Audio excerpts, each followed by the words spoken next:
Desde el bar, edición, por fin echaron a Vucetich de las Chivas, lo veníamos diciendo desde que lo contrataron más o menos, pero finalmente lo echaron. Ya platicaremos de por qué y qué fue lo que pasó por ahí, cuáles son las perspectivas del equipo de ahora en adelante. Y además, nuevo refuerzo de Pumas, América y Cruz Azul, ahí están. Va a estar interesante. Yo soy Martín del Palacio y me acompaña como siempre Luis Herrera. ¿Qué tal, Martín? ¿Qué tal la gente que nos acompaña aquí en Twitch en vivo, en twitch.tv, diagonal Martín del Palacio y twitch.tv, diagonal Luis RHA? Y a la gente que escucha esto en formato audio en Amazon Music, Apple Podcasts, Spotify. Bueno, pues también si no lo han hecho, suscríbanse ya, tanto a los canales de Twitch como a los de podcast en cualquier aplicación que les guste más, para que así no se pierdan nada del contenido. Y a Martín solo le faltó decir, además de emisión, que fueron despidos de Twitch, también emisión, se va Gabriel Torres, este delantero que acabó siendo un fiasco tremendo en Pumas y que es quien da, creo que su baja es la que permite la llegada de este nuevo refuerzo que pinta un poquito mejor, aunque no mucho mejor que los otros que ya llegaron este verano. Creo que pinta mejor, ¿eh? O sea, sí, la verdad es digo, los otros eran realmente desconocidos y eran jugadores que ni figuraban en sus equipos desconocidos de tercera división brasileña.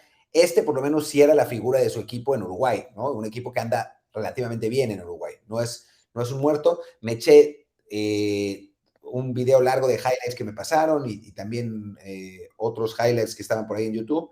Y el tipo, digo, a ver, para el estilo que utilizaba Lilini en Pumas cuando llegamos a la final, está bien, ¿eh?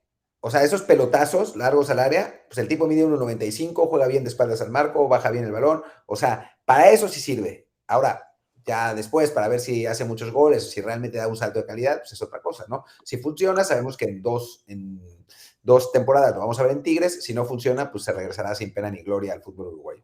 Sí, con un poquito de suerte lo vemos en Tigres y como parte de pago nos mandan a Carlos González de regreso y entonces todos contentos. Yo me eché para lo que es la cuestión de investigar a este jugador un vistazo a la base de datos del Fútbol Manager, que además estaba hablando de la base de datos hace un rato en Twitch con la banda que quería ver si los clubes mexicanos pueden competir o no con los europeos, y vi que, digamos que el puntaje que tiene, al menos en la evaluación, este jugador brasileño en su equipo uruguayo, digamos que en términos así de puntuación, le daría para jugar en un equipo muy, muy chiquito de la primera división o en un equipo con posibilidades de ascender. O sea, pero bueno, vamos a confiar en que por lo menos quizás sea también que los asistentes, bueno, los encargados de la investigación en Uruguay suelen dar puntajes bajos para lo que es el nivel de su liga, lo dejan siempre muy atrás de Brasil y Argentina, y quizás sea un poquito mejor de lo que pinta esa base de datos, pero bueno, solo viendo ese dato, sí sería como traer un jugador más bien pues para reforzar al Atlante o al Celaya, más que a Pumas. Sí, preguntan por ahí en el chat que si era el campeón uruguayo. No, no es el campeón uruguayo. No. Quedó en quinto lugar la temporada pasada. Jugó la Copa Sudamericana, le ganó al Zamora de Venezuela, avanzó, después jugó contra el Junior de Barranquilla y quedó eliminado. Quedó eliminado contra el Junior 1-0 en el marcador global, perdieron 1-0 en Barranquilla y empataron a 0 en Colonia, en Uruguay, y bueno, pues ahí quedaron fuera. Quinto Pero lugar bueno, es un además, equipo. ojo, quinto Ajá, lugar de 6 equipos. No, no es cierto, de 16. no. Son 16 de Uruguay. Es un país pequeño, pero no tan pequeño. No, es un equipo que ha sorprendido porque es un equipo muy chiquito, ascendió apenas en 2018, así que bueno, más o menos la ha movido este cuate. No es un muerto tan muerto, eh, y entonces, por lo menos mejor que Meritao y Rogerio seguramente será, pero pues tampoco eso quiere decir nada. O sea, ¿no? Gabriel Torres venía de un club más grande, de haber hecho goles en Chile hace 2 temporadas y fue un fracaso monumental, ¿no? Sí, y tan lo fue que ya lo acaban echando porque antes de que acabe el torneo, de plano de que no rindió. Ya el torneo pasado, la afición estaba pues realmente muy en contra de este jugador, que es lo que tenía, digamos, él doble presión, por un lado, bueno, que era quien en teoría llegaba a cubrir la baja de Carlos González, y por otro, que muchos aficionados de Pumas querían ver en su lugar a Montejano, este delantero que debutó con Pumas marcando un gol. Entonces, sí, al rendir tan poquito, pues se hizo presa fácil de la crítica, tanto de la afición de Pumas como de la prensa, y bueno, él no se ayudó con actuaciones buenas, pues prácticamente nunca. No, exacto, ¿no? O sea, y estaban así algunos analistas diciendo, no, Gabriel Torres es un jugador, un talento escondido que puede ayudar mucho a Pumas, y la verdad es que no tenía mucha pinta y pues no lo fue, ¿no? Así que bueno. Si se escondió, nunca lo encontraron. Por cierto, para los que nos están escuchando en audio y no han abierto el Twitch, los invitamos a que lo abran después porque vamos a tener uno de los videos más divertidos en la historia de David Medrano. Ya me acordé al verlo ahora en Twitter y es realmente, es David Medrano en crossover con el señor Burns. Pero eso lo vamos a ver al terminar el episodio en el podcast para que se animen a entrar a Twitch y si no, o sea, si ya se lo perdieron, véanlo en los canales que está ahí. Y si no se lo han perdido, digamos, o si quieren ver otras cosas, pues entren a Twitch cada tarde o mañana para vernos ahí, que se pone buena la Sí, cosa. que además si en Twitch no se les acomoda por el horario que estamos siempre, que por lo general es a mediodía, eso de las 12, 12:30 hora de México, no se preocupen que todo lo que hacemos en Twitch queda grabado aproximadamente por 2 semanas, así que si no pueden estar a las 12, pero sí pueden entrar por la tarde mexicana, la noche, ahí está el video en nuestros canales y se pueden aventar todo lo que hayamos platicado con la gente del chat, simplemente evidentemente pues con el contra de que no podrán interactuar como está haciendo justo en este momento. Nos están enviando en el chat bastantes preguntas y comentarios. Por ejemplo, aquí Samuel sabe que él quiere ver un crossover de Medrano con Alex Sintek y yo estoy ya temblando de solo de la pura idea.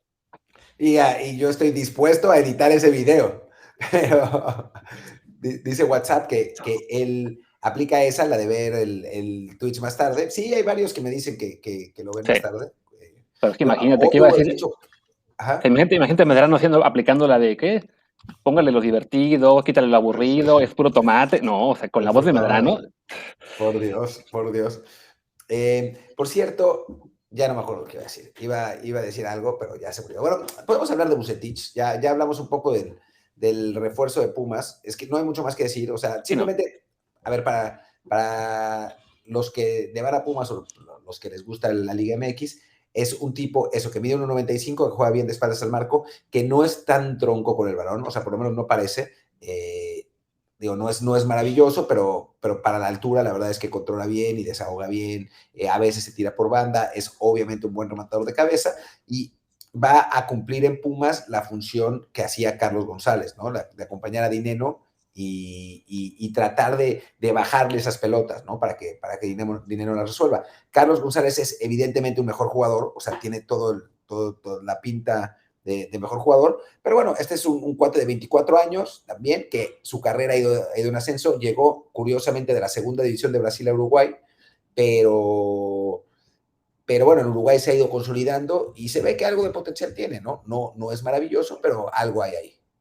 Sí, y además, Pumas, ya para rematar el tema con la UNAM, es un equipo que depende básicamente de eso, ¿no? De atinarle a fichajes de jugadores de poco perfil, de que vengan de equipos pequeños, porque pues, no alcanza la cartera para traer a uno ya probado. En este caso, bueno, mucho mejor un jugador de 24 años que tiene potencial de crecer en México, a lo que fue el caso de Gabriel, que pues ya venía veterano, creo que con 32 años cuando llegó, y que nunca pudo mostrar su mejor cara. Pero bueno, como se nos aburre la gente en el chat y también la gente que está en formato podcast, pues ya, dejemos a Pumas por ahora, vamos a Chivas, despiden a Bucetich, lo hacen ayer después de haberle ganado al Pachuca el sábado 1-0, de sumar ya 4 partidos sin perder, 2 victorias, 2 empates, y si no me equivoco, estaban ya séptimos de la tabla.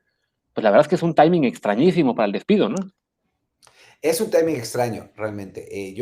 Alguien en Twitter me decía que era de esperarse, que las Chivas ya lo tenían claro, lo habían decidido desde antes del partido. Y yo le decía, pues, ¿por qué no lo despidieron antes o sea, sin tener que esperar ese partido? ¿Cuál es el punto? ¿No? O Sí, sea, no porque es que aparte, tengan en este... espera, una cosa, se Ajá. me olvidaba un pequeño detalle que hace aún más extraño el timing. Lo hacen la semana del clásico. Claro, lo hacen a una semana del clásico. Lo que es un poco absurdo en toda esta situación es que si lo hubieran despedido, o sea, si ya sabían que lo iban a despedir, lo hubieran hecho antes, porque no es que tengan un reemplazo ahora mismo, ¿no? O sea, se llevaron finalmente a Michel Leaño, que es una apuesta interesante, y vamos a platicar de eso, pero era el director de fútbol del equipo. O sea, no es que de pronto haya sido que ya Almeida finalmente haya dejado al San José y que era el momento de correr a Bucetich. Es una cosa rara. Y sí, el equipo no jugaba muy bien, no había una buena conexión con el vestidor, pero, pero no el timing parece raro, ¿no? Y hay un par de teorías de la conspiración alrededor, una nos la acaban de poner en el chat, yo ya la había escuchado, que es que para que no lo corrieran por si perdían el clásico contra el América, ¿no? Si perdían el clásico contra el América y corrían a Vucetich, iban a decir que fue porque perdió el clásico y que para eso, yo la verdad, a mí no me parece que sea tan relevante, pero hay gente que ya me lo está diciendo. Y otro también que dice ahora Estefa 19, pero también me lo han dicho, que porque equipo que cambia técnico gana y por eso lo hicieron así. Sí, que la verdad, la primera teoría pues no tiene mucho sentido porque al contrario, si pierdes el clásico, ahí tienes la justificación completísima para correr al técnico, ¿no? O sea, en cualquier liga, perder el duelo contra tu principal rival, si ya de por sí no vienes jugando muy bien, pues sería ahí sí que la gota que derramó el vaso, ¿no? Hacerlo antes no tiene mucho sentido. Y lo de eso, lo de que el equipo que entra al técnico gana, pues la verdad es que suena muy bien como anécdota, pero no tiene realmente ningún efecto práctico ya aquí en el juego, ¿no? Y sí, había también otra teoría que decían de que, nos comentan por acá en el chat, de que es que fue la primera vez que fue a Mauri Vergara al estadio en un rato y que se dio cuenta de la mala sintonía del técnico con la afición. Francamente, tampoco le doy yo mucho valor porque, o sea, no es que el dueño esté totalmente desconectado del equipo y entonces ver un partido en el estadio ya le cambia el panorama, ¿no? O sea, si la mala conexión del técnico con la afición estaba ya clarísima desde hace semanas, ¿no? Sí, clarísima, ¿no? Y bueno, también con el vestidor. O sea, muchas veces habíamos platicado, y desde que nombraron a Vucetich, lo platicamos, que lo que nos había dicho gente que había sido dirigida por Vucetich, primero, y esto es curioso, porque me dijeron dos personas, con una de ellas estaba presente Luis, que nos dijeron, yo no entiendo por qué Vucetich ha ganado tanto si no hace nada especial. O sea, no es un técnico que trabaje mucho, no es un técnico que sea muy innovador tácticamente, no es un técnico que sea un enorme motivador. O sea, sí hace buenos ajustes al medio tiempo de los partidos, durante los partidos, y se lleva bien con los veteranos en el vestidor, pero no decían eso, yo no entiendo cómo es que ha ganado tanto. Es curioso, pero además ya me lo habían dicho a mí lo mismo. O sea, una vez que recomendé a Vucetich para Pumas, porque pues, estaba desesperado, porque no teníamos técnico, me escribió un exjugador de Vucetich, me dijo, güey, no sabes lo que dices. Vucetich no es nada especial, no hace nada nuevo, no hace nada diferente, es rarísimo. Que ojo, en Y ese aspecto, yo tengo una teoría de que simplemente el problema es que Vucetich es un técnico ya muy veterano y que simplemente está en su declive natural. O sea, hablamos de un cuate que su primer título o su primer, digamos, momento importante fue hace 32 años al ascender al Potros Neza y después a León y de ser campeón a León, si no me equivoco, en el 92. O sea, hace 29 años que fue su primer título en la Liga Mexicana y después fueron 2 décadas de mucho éxito con León, con Monterrey, con quién más se me va, con Tecos, se me olvidan por lo menos dos equipos con los que le fue muy bien, ahora ya con se me fue Querétaro el llegó a una final y ganó concreto una nacional. copa. O sea, como que ese fue su último gran momento, pero bueno, lo normal es que muchos técnicos, conforme pasan los años, pues sí, se vayan desactualizando. Como te decían esas personas, de las cuales no revelaremos su nombre esta vez, te dicen, no, pues no plantea nada nuevo. Claro, a lo mejor en sus 20 años en los que fue un técnico dominante en la Liga MX, pues lo que planteaba entonces si era bueno, si era nuevo, si era efectivo, si era revolucionario en algún momento, no lo sé. Y simplemente en los últimos años, pues ha, digamos, más confiado en su simple presencia, en su simple manejo de vestidor con jugadores veteranos, cosas por el estilo, y ya no le funciona, ¿no? Digo, y para mí pues es normal, ¿no? ¿Cuántos técnicos pueden decir que han sido ganadores y tan efectivos por 30 años? Pues casi nadie. No, la verdad es que no. Y creo que eso tiene que ver con la segunda cosa que iba a decir del despido de Vucetich en Chivas, que es que Vucetich es un técnico de 66 años. Uh -huh. Chivas tiene un plantel muy joven, y no solamente muy joven, sino un plantel muy desmadroso, que siempre está metido en problemas. Por lo que nos decían los exjugadores, Vucetich no es un técnico que trabaje con jóvenes, no es un técnico muy obsesivo, no es un técnico que vaya a perseguir a esos jugadores para que se comporten bien. Él tiene a sus, o sea, para él los jugadores son profesionales y se tienen que comportar como tal. Y eso funciona con un vestidor fuerte, con veteranos que puedan llevar la batuta, pero en Chivas no pasa eso. Chivas no es ese equipo, ¿no? Entonces Vucetich no era el perfil, ¿no? O sea, le lleva 40 años a los jugadores, al promedio de jugadores, incluso más de Chivas. Entonces es obvio que no iba a conectar con ellos, ¿no? O sea, el último técnico que funcionó en Chivas era precisamente el otro perfil, el perfil del técnico estudioso, obsesivo, joven, que los esté chingue, chingue, chingue, chingue, que era Matías Almeida, ¿no? Después, lo que pasa con esos técnicos es que las relaciones se desgastan, ¿no? Después de 2 Claro. años, se pelean con todos y ya es un desastre y ya no funciona tan bien, ¿no? Pero en principio, ese es el perfil de técnico que le funciona a Chivas. Un técnico veterano que está para poner alineaciones y nada más, no va a funcionar con un plantel así, ¿no?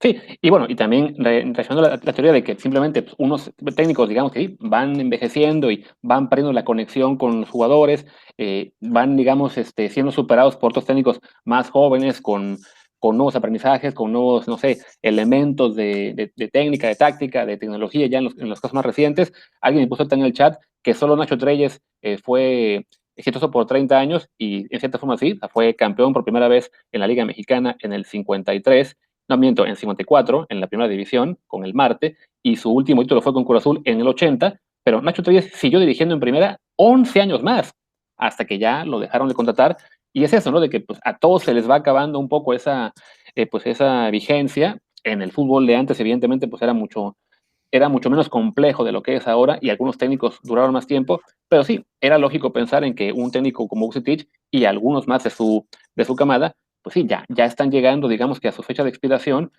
como que es momento en que se vayan planteando más bien el tomar un rol pues de analistas, de televisión, de internet, de impartir, digamos que su sabiduría al público en general, porque con el futbolista ya no funciona.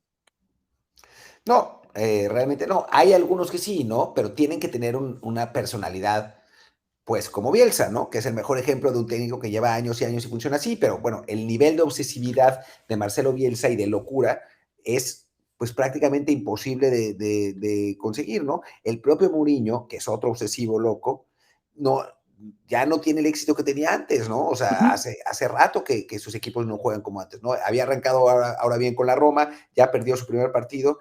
Eh, Digo, la verdad es que el tiempo le alcanza a todo el mundo y a los técnicos también, aunque es raro porque a final de cuentas, pues no es que ellos corran y no es que ellos pues tengan que utilizar sus atributos físicos y tampoco es que se deterioren intelectualmente, pero sí pasa que uno a lo largo de la vida se aburguesa, ya no es, ya lo que era novedoso y entusiasmante ya es normal y entonces pues ya no es tan fácil mantener ese nivel de obsesividad que se necesita para, y de innovación, ¿no? Que se necesita para ser top en tu trabajo. Digo, después están los Ancelottis que encuentran el entorno correcto y pueden actualizarse, como parece que sucede con el Real Madrid, ¿no? Pero no es lo normal. O sea, lo normal es que después de un rato, cuando un técnico entra en clive, pues ya entró, ¿no? Y ya fue.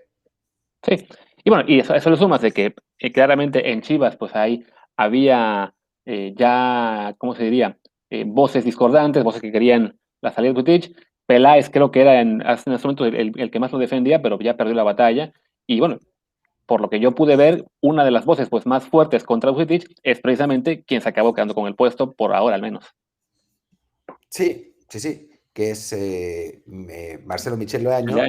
un, que era el director de fútbol de Chivas, y que es un tipo interesante, con un perfil interesante, ¿no? O sea, dirigió el Necaxa, le fue más o menos, después dirigió un rato en Primera A, antes ya había estado en Chivas cuando la época de Van Chip, pero es un tipo joven, es un tipo muy conocedor, muy estudioso, muy obsesivo, que o sea, quizás le puede ir bien en Chivas, ¿no? O sea, tiene el perfil correcto. Ahora, tiene la capacidad, pues eso es lo que no sabemos, ¿no? O sea, lo vamos a saber cuando empiece a dirigir el equipo, pero lo cierto es que es un entrenador, creo que Michel Año tiene ahora 35 años, 36 años, 34. está mucho, 34, Sí, está mucho más cerca en cuanto a generación que sus jugadores, debe tener 3 años más que Irán Mier, que es el jugador más veterano de ahí. es más joven que Entonces, Oribe. eso en primer lugar, ¿cómo? Y es más joven que Ah, Oribe incluso. Oribe es mayor que él, claro. Oribe es mayor que él, ya hasta se me había olvidado Oribe. Está mucho más cerca en cuanto a generación, conoce el club porque ha trabajado ahí y, y, bueno, lo que le falta quizás es la experiencia de dirigir un club tan grande y eso se lo puede comer, ¿eh? O sea, le puede salir bien como se lo puede comer. Sí, que de hecho yo estaba ya leyendo de que él está, digamos que haciendo lobby para que le den el equipo no solamente este juego contra el América, sino que lo dejen todo el torneo. Supongo también pues para tener un poco la tranquilidad de no estar contra el reloj. Y bueno, él tiene evidentemente la aspiración legítima de ser el técnico definitivo del club, aunque sí, la forma en la que llega, pues sí hace pensar un poco que quizá sí sea un poco de conflicto de interés entre estar pidiendo la salida del técnico actual, bueno, o ya no actual, el que se fue, y quedarse con el puesto, ¿no? A ver, si grilló se dice y no pasa nada, ¿no? Sí, O sea, a final de cuentas, creo que eso fue lo que pasó. O sea, desde su puesto de director de fútbol, pues lo grilló y ganó. Aunque, insisto, me parece más lógico. Aquí en el chat varios dicen que Rafa Puente Jr. les quería bien. Es un técnico de ese corte. Es realmente un técnico de ese corte, con la diferencia que no está quemado, ¿no? O sea, claro. Rafa Puente se quemó con todas esas derrotas. Preguntan también que si es de los Leaño de la universidad. Sí, es el sobrino, es el primo de el Cheto Leaño, el sobrino de Juan José Leaño, el dueño, el antiguo dueño de los Tecos.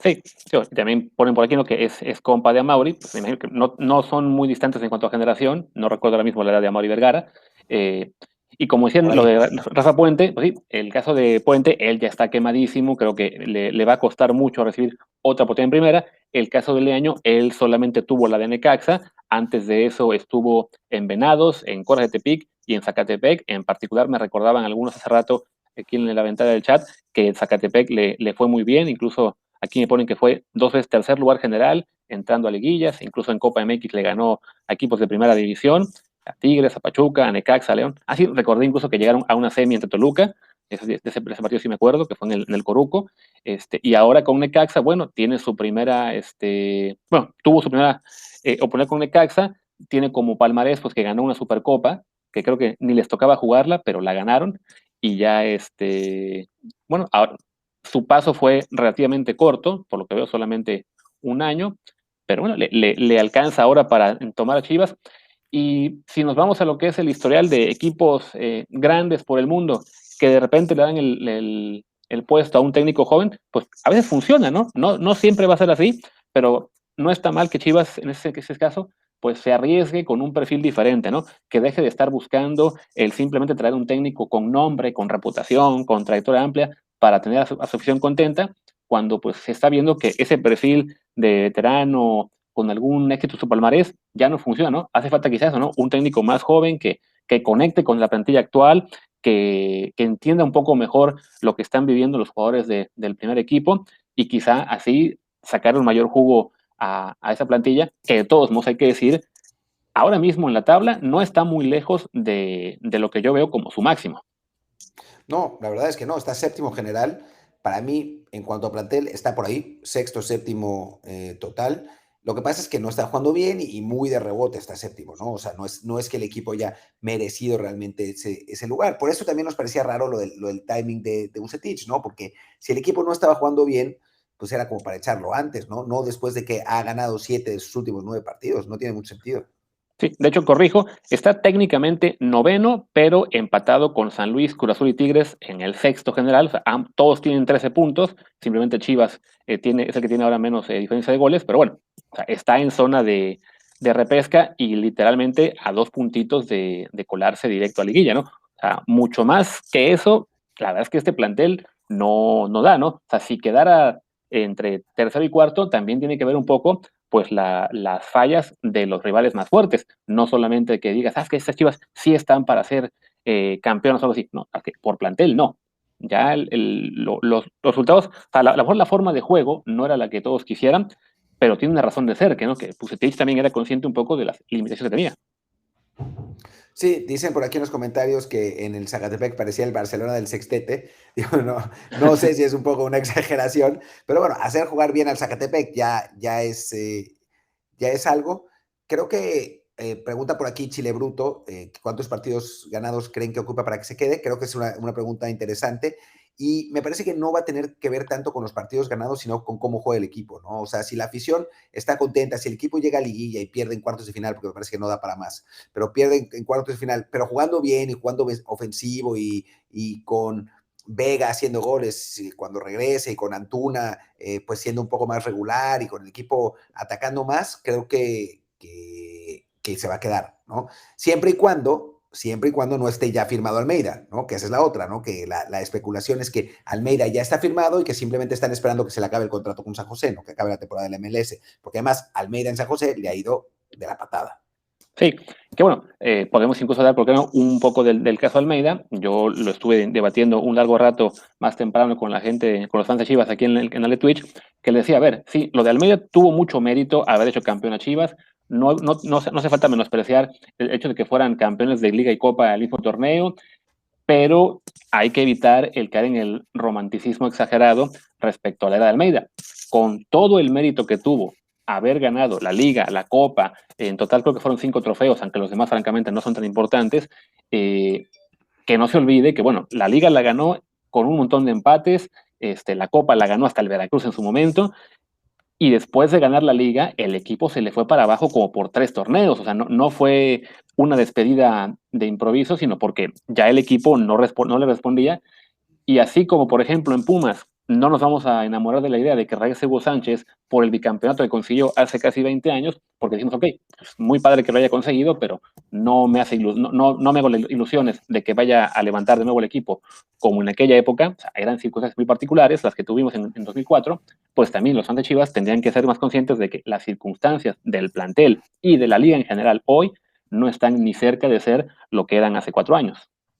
No, para nada, para nada. Creo que la liga ha evolucionado a un par de equipos, 3, 4, empujando, que tienen mucho más dinero que los otros, y Chivas que tiene menos, ¿no? O sea, Sí. Chivas cuyos refuerzos están complicados, ¿no? Bucetich ya había dicho que iba a poner a 7, 8 jugadores del filial, no ha pasado, pero esos fueron los refuerzos este año, ¿no? Hablan de jugadores del tapatío, ¿no? Y de la afición, pero la verdad es que Chivas sí está con unas circunstancias económicas complejas, ¿no? Y después llega Tigres y ficha un jugador de 5 millones de euros por temporada que ni siquiera está jugando bien y el equipo no anda bien, Monterrey se trae a todo el mundo, está complicado, ¿no?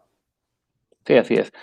Y además que, bueno, sí, el mayor refuerzo que va a traer, que se va a traer Almeida si regresa, va a ser la Chofis, que ahora está vuelto un ídolo en Claro, San José. que por aquí están con que va a ser Mohamed, ¿no? Ya Peláez dijo que lo conoce, pero que no ha hablado con él. Mohamed mismo le confirmó, ya no me acuerdo si a Suárez o al Fantasma, que no ha hablado con nadie. Mohamed es un buen técnico, ¿no? ¿Cómo caería en Chivas? Pues no sé, porque fue campeón con América, ¿no? Además. Pero, pero bueno, pues es un entrenador ofensivo que juega bien. Vamos a ver, creo que si es Mohamed, se van a esperar al final de la temporada, ¿no? Sí, sí, que creo que al final sí van a acabar esperando hasta lo que es el cierre de temporada, sea Mohamed, sea Almeida. O sea, como que uno de los grandes problemas de Chivas es que el técnico siempre llega en la jornada entre 5 y 10. O sea, a todos les toca a empezar a medio torneo. Y bueno, si ahora tienen un interino que tiene bueno, que tiene esta oportunidad de al menos probarse, bueno, pues no les cuesta mucho en términos, digamos, de la big picture, decir, bueno, que Leaño tenga estos 8 partidos, si lo hace muy bien, nos podemos plantear el dejarlo, y si no, bueno, ya tuvo un poco de experiencia, que se regrese a su puesto actual de director de fútbol, y queda como opción para largo plazo, ¿no? Y ya en noviembre anuncian al nuevo entrenador, sea quien sea, ¿no? Que parece que Almeida y Mohamed serían las opciones más obvias. Habrá quien piense en el Tuca, pero creo que ese suena para Pumas ahora. No, hombre, no va a ser el Tuca. El Tuca sí podría ir a Pumas, eso tiene más lógica. No, y bueno, están diciendo también que Jimmy Lozano, ¿no? Que lo dijo un perfil Almeida, Vergara en conferencia de prensa, y que ese perfil se ajustaba totalmente a lo que al Jimmy Lozano. Pues entonces sería interesante que llevara a Jimmy, ¿no? Un técnico joven mexicano que viene de irle bien, bueno, ilusionaría a la afición. Yo no estoy seguro que también funcione Jimmy en un club, pero bueno, pues es un poco una apuesta a lo que queremos, ¿no? Que es darle más oportunidad a técnicos jóvenes, obsesivos mexicanos, que alguno vaya a despegar y que realmente se haga bueno. Sí, y que yo tengo mis dudas de que Lozano se quiera arriesgar a tomar a Chivas como siguiente club, porque más allá de que sea un equipo grande y que evidentemente es un reto importante y que le puede servir para impulsar su carrera, pues sí, llegaría a un club en circunstancias muy difíciles que para alguien como él, que ya dirigió al Querétaro en primera división, pues sabe que no le quedan muchas oportunidades antes de que lo dejen de considerar. Entonces sí creo que él no es quizá la opción más atractiva y más bien se esperará a que llegue un plantel con más posibilidades, ¿no? Tanto por recursos económicos como por el simple hecho de poder tomar una plantilla en la que se refuerce en el extranjero y no con las limitaciones que tiene Chivas. Yo, por el contrario, creo que sí aceptaría. O sea, creo que rechazar a Chivas es difícil, porque si la haces en Chivas, o sea, si eres campeón en Chivas, primero te vuelves un ídolo absoluto para la mitad del país, ¿no? Como es Almeida ahora. Y segundo, obtienes un contrato súper jugoso en la MLS, fracasas ahí y no importa porque te vuelve a contratar Chivas, ¿no? Entonces, creo que es una tentación importante el dirigir a Chivas, ¿no? Es un grande del fútbol mexicano, a final de cuentas. Así que yo creo que sí aceptaría. Pero vamos a ver si no terminan con Alberto Coyote de entrenador. Capaz. Sí, me parece, pues ya mejor que dejen a Marcelo Michel un buen rato. Bueno, para quien preguntó lo de cuántas victorias necesitaría, pero a ver, les quedan 8 juegos de liga, así que yo creo que si gana 4, ya cumplió, Sí, sí, sí, porque si gana 4 con eso se cuela. Se cuela básicamente. Sí, a tendría repechaje, así 25 que puntos y sí, mínimo repechaje seguro. Ya si ganara sí. 5, hasta puede aspirar a meterse directo como cuarto lugar, pero muy, muy en la rayita. Sí, va a ser divertido lo que pase con Chivas. Creo que, ¿cuánto llevamos de De episodio? formato ¿Llevamos audio, media hora? estamos en la media hora más o menos. ¿Quieres seguir con algún tema más o cortamos y nos seguimos en Twitch? Me has comentado que querías platicar algo de Cruz Azul de América, ¿no? Antes de que cerremos la versión audio. Bueno, sí, para tener algo con los aficionados. O sea, yo creo que, sinceramente, y se van a enojar los americanistas, pero me parece que es la realidad, eh, América había jugado, bueno, había tenido resultados por encima de lo que había jugado, ¿no? O sea, ese primer lugar con tanta ventaja, bueno, 3 puntos de ventaja, pues, pero con ventaja que estaba por encima de los demás, me parece que era exagerado para un equipo que no había estado jugando tan bien. Y me parece que la derrota en Toluca los regresa a la realidad, ¿no? Eso no quiere decir que América sea un mal equipo y creo que está bien armado por Solari y es un equipo que sabe a lo que juega, que no es poca cosa, pero sí creo que había estado pues un escalón por encima de lo que podía jugar y que esta derrota les viene bien como una llamada de atención a tiempo para corregir lo que tienen que hacer, ¿no? Porque habían tenido cierta suerte en los partidos pasados para poder llegar a ese primer lugar. Sí, de acuerdo. O sea, es un equipo que ha tenido un desempeño bastante bueno. Recordemos que, bueno, más allá de que lo mencionemos entre los equipos, digamos que tiene ventaja sobre la mayoría en términos de plantel, pues igual no está entre los primeros dos en cuanto a presupuesto, que ya sabes que son los regios, y también ahí Cruz Azul creo que le ha tomado ventaja últimamente, pero sí, lo que era este América con 6 victorias y 2 empates en el arranque de la liga, sí era pues un rédito superior a lo que habían mostrado en el campo, y ya es natural verlos perder un juego tarde o temprano, y en este caso fue contra un Toluca, que además es justo el equipo que ahora los igualó en la tabla. Si les metía un gol más, les quitaba incluso el liderato. Sí, que además 2 goles de Jared Ortega, ¿no? Este central al que hemos seguido mucho aquí en Twitch, en el episodio, y que es un central que viene de América, ¿no? Y que en América, yo me acuerdo cuando la primera vez que surgió, yo lo había seguido un poco desde básicas y tuiteé, y los americanistas me madrearon. Me decían, es malísimo, pinche Jared, es un tronco, se ve que no conoces al equipo, ¿ya ves? Y de pronto se convierte en un jugador con buen potencial que ya lo menciona para ir a la selección y ahora pues les clavó esos dos para un Toluca que la verdad ha jugado, ese sí, por encima de lo que se esperaba con un Sambuesa que sinceramente ver a un jugador que tiene casi 38 años como uno de los mejores del fútbol mexicano, no sé si es buena noticia para el fútbol mexicano, sinceramente. Sí, no, o sea, por un lado hay que reconocerle a Zambuesa la capacidad de mantenerse vigente por tanto tiempo, de seguir jugando a gran nivel. O sea, creo que es un poco de ambas cosas, ¿no? Pero por un lado, el gran mérito de Zambuesa de que se ha conservado físicamente bien y ha sabido adaptarse, digamos, sí, a lo mejor es un jugador ahora un poco menos potente que antes, pero quizá con más visión de juego, con mejor intuición, no sé cómo decirlo. Y por otro, también hay que reconocerlo, pues sí, que en la Liga Mexicana un jugador de 37 años siga siendo tan importante, sí nos recuerda pues que tenemos cierto límite, ¿no? O sea, es una liga en la que jugadores de la categoría de Zambuesa van a poder mantenerse muchísimos años cuando en las ligas realmente top llegas a lo mejor a los 34, 35 y ya te empieza a superar el nivel de competencia, ¿no? Sí, sí, sí, totalmente. Sí, quién sabe, digo, uno lo ve jugar y digo, ya no es el mismo jugador que antes, cuando llegó a Pumas era un extremo rompedor, ahora es un jugador que maneja más bien los tiempos, pero sí, no sé, a mí siempre me genera conflicto cuando jugadores tan veteranos tienen tanta influencia en el fútbol mexicano, porque quiere decir que no hay quien ocupe esos lugares transición generacional, ¿no? Y es, o sea, y dice Kevin 7 que el bicho con 36 es el mejor de la Premier y Zlatan en Italia, pero el bicho y Zlatan son mega jugadores. O sea, estamos Claro. hablando de jugadores de enorme élite. O sea, Sambuesa, siendo un buen jugador, nunca fue un jugador de super élite, ni mucho menos, ¿no? Sí, no, o sea, ahí sí hablamos de dos jugadores que son dos de los tres mejores de su generación y uno de ellos de quizá de los cinco mejores de la historia. Entonces hay que también, en ese sentido, pues saber guardar la proporción, ¿no? Sambuesa nunca fue el mejor jugador de la liga. Lo curioso es que, bueno, si a lo mejor en su mejor momento hace 10 años estaba entre los 10 mejores jugadores de la liga, está cañón que 10 años después siga siendo los 10 mejores jugadores de la liga, al menos en desempeño. Sí, la verdad. Sí. Pasa un poco lo mismo con el Chapito Montes, ¿no? Que es un poco la misma situación, que es un jugador que siempre fue bueno, pero nunca fue mega top.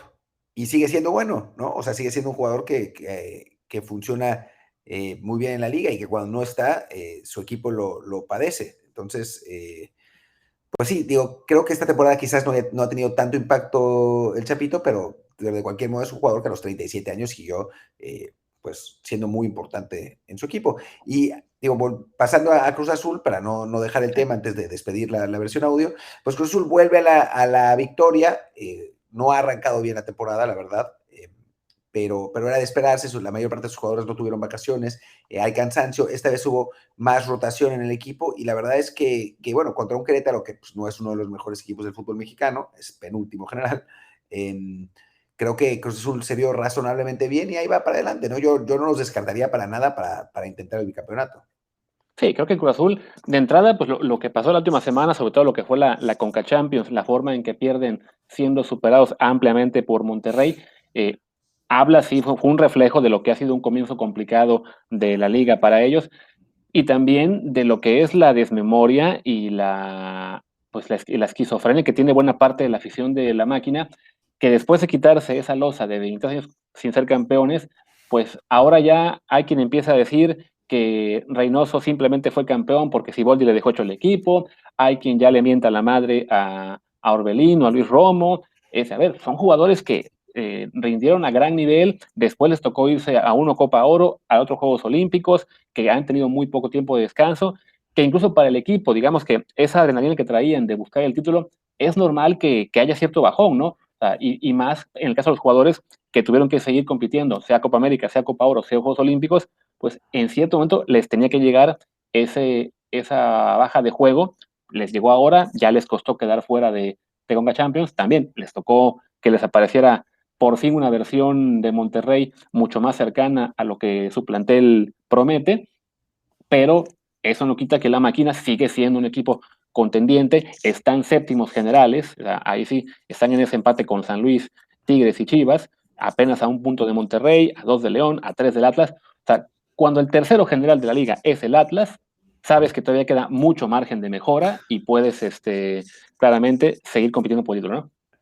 Que no es un mal Atlas, ¿eh? O sea, finalmente parece que le acertaron después de varios intentos, fue a golear al Necaxa y ha estado jugando bien el Atlas en esta temporada, ¿no? No es tan inmerecido. Y lo de Monterrey, pues sí es interesante, ¿no? De pronto le gana 4-1 a Cruz Azul, le gana 2-0 el Clásico a Tigres, y el equipo, de pronto, de todas las críticas y cómo mataban a Aguirre y Platel, que decían que eran unas divas aburguesadas, de pronto ya todo el mundo, César Montes, es una muralla, Craneviter, el que maneja los tiempos, Ponchito González a la selección, o Sí. sea, ya de pronto los aficionados regios empiezan a despertar, ¿no? Sí, a mí me preguntaron hoy, por un lado, que si Ponchito debe ir a selección, y por otro, que si Héctor Moreno debe estar pensando en el retiro porque no le va a poder quitar el puesto ni a Vegas ni a César Montes. Imagínate. Sí, sí, somos un poco, digamos, impulsivos con este tipo de cosas. Por otro lado, yo sí creo que Ponchito le deberían dar o sea, que deberían darle la oportunidad en selección, ¿eh? O sea, viéndolo cómo juega y viendo cómo juega Pizarro, o Claro. sea, la verdad es que Ponchito lleva ya un par de años jugando muy bien. Pizarro, pues ya sabemos qué es, y en este momento me parece que González es mucho mejor jugador y que debería tener esa posibilidad. Sí, Ponchito básicamente regresó del parón por la pandemia a ser un jugador mucho más importante en Monterrey de lo que era antes. Porque sí, la temporada que fue recortada por los cierres de partidos, había jugado muy, muy poquito, 249 minutos en 11 juegos, y la anterior prácticamente nada, creo que también por lesiones, había jugado más en 3 partidos como cambio, pero lo que fue desde el regreso en los torneos Guardianes de la Bahía, como tú le llamabas, ahí se hizo importante en Monterrey y el torneo ha sido titular indiscutible de los jugadores más importantes de los Rayados. Quizá es ese pasado no tan lejano de haber sido intrascendente en Monterrey lo que le ha impedido recibir un llamado, pero bueno, si ya le dieron la oportunidad a quién fue el avión, ¿qué es el avión Ramírez, si no me equivoco? Javier El de Ramírez, León, sí. pues también creo que le toca a Ponchito González recibir una chance. Tiene 27 años recién cumplidos, así que todavía está en el rango de edad perfecto para llegar al Mundial. Veo muy complicado que se pueda ganar un lugar, digamos, regular en el Tri, porque la zona en la que juega está competidísima, pero por lo menos la oportunidad de que lo llamen, de que esté en el grupo, de que se empape un poco de la experiencia, creo que sí se la ha ganado. Y bueno, creo que con eso podemos cerrar el episodio en audio. Ya nos seguimos en Twitch, ya van 41 minutos, creo que es más que razonable. Entonces, pues gracias a todos por acompañarnos en el podcast. Los invitamos a que nos sigan, estaremos más, ya en octubre empezaremos de nuevo con la normalidad, porque además firmamos con una nueva agencia, así que más nos vale. Perfecto. Así que bueno, pues aquí estamos. Por lo pronto yo soy Martín del Palacio, mi Twitter es @martindelp. Yo soy Luis Herrera y antes de decir mi Twitter, veo que en los comentarios saltó nuestro buen amigo Kevin que Canelo Angulo es más que Ponchito González. Creo que eso ya es para que se agarren a patadas ahí en el chat. Pero bueno, Luis Herrera, mi Twitter es @LuisRHA, el del podcast es @desde el bar POD, desde el bar pod. Pues gracias y nos escuchamos aquí en Amazon Music, Apple Podcast y Spotify en un par de días. Y como siempre, todos los días en Twitch, twitch.tv, diagonal Martín del Palacio y diagonal Luis RHA. Gracias y chao.